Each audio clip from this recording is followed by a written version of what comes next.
I think in terms of data and insight, key is talking the business language. Discussing how reward can help to drive value or reduce costs is a great starting point.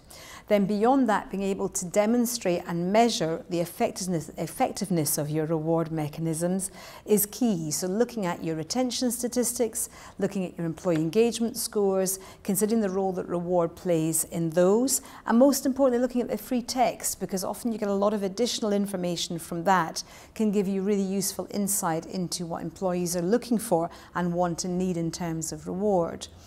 Good example, if I think about my time with Orange, we developed a concierge service for our call centres, non-financial reward, but helped people through their days in the call centres and provided a fantastic service to them. And that became a real differentiator for Orange at that time, and that came from an employee survey. So having the right level of data and using it doesn't mean to say the facts and figures. Sometimes it can be insights given by your employees. I think as well, looking at trends, it's important that you can predict the future.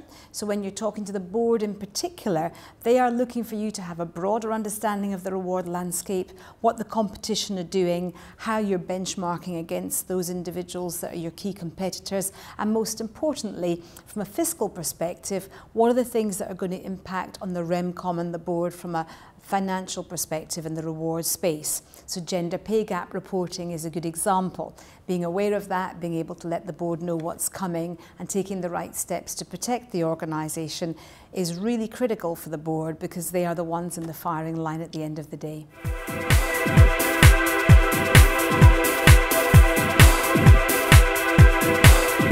I think with the board, first of all, they're looking for you to have the company's best interests at heart in terms of protecting the organisation from risk. So they want to know that whatever reward you have in place is aligned with what the business is trying to deliver and is going to be the right thing for the business in those different areas. Secondly, they are concerned about things that will be hot topics for the board.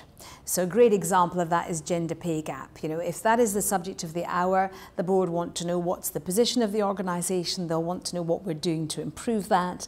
They'll be looking to you to know what the competition are doing.